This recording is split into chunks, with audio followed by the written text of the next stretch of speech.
Hey, welcome to Monday Morning Rant. Just something for you to think about today as you go out into the rest of the week. There's a story about a gentleman who's at a Harley shop. He's working on a motorcycle. He's one of the employees there. And he's in the back working, and as he's working on this bike, he sees a very well-known a heart surgeon from the area come in, and he's looking at motorcycles. So at one point he calls the heart surgeon over, and he looks at the heart surgeon and he says, "Hey, listen, I can work on this engine. I can tear it apart piece by piece. I can put it back together. I can have it running like nobody's business. There's no one better at it than me. And in fact, I can even do it blindfolded. So why don't I make as much money as you?" To which the doctor leaned forward and said, "Try doing it while it's running." The point is that many times we think we see things, well, we only see things from one perspective, our perspective, and we make things seem easier than they really are. We make things seem like, well, I would do this or I would do this, and you don't see, how you should have it done, or you don't. And we're always quick to give our advice and our insight when we don't realize what the other person really goes through or what they're doing. There's a quote that I actually heard a long time ago, and it really struck me because it can sound a little arrogant unless you really understand the humility you need to have to come towards someone and to speak your mind or give advice or information or insight.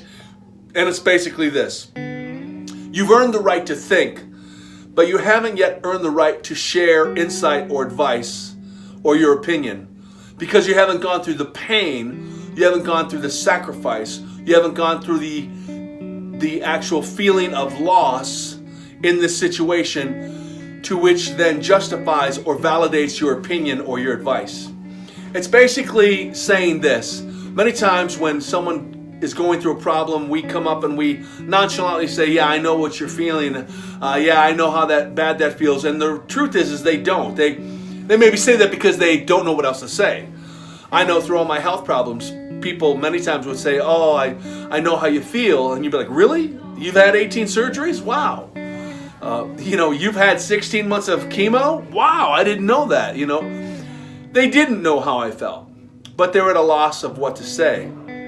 But then there were those people who had gone through the things that I'd gone through, and what they shared meant the world to me. They could relate. So this week, what I want you to do is I want you to be careful what you say and who you say it to. And first ask, can you relate? Do you understand? Have you been there? Have you lost? Have you sacrificed?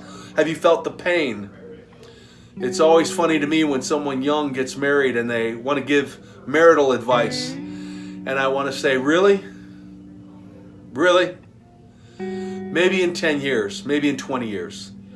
But until that point in time, we should just be quiet, think, choose not to speak unless we know we've been there, we've gone through it, and we can share in what they're going through.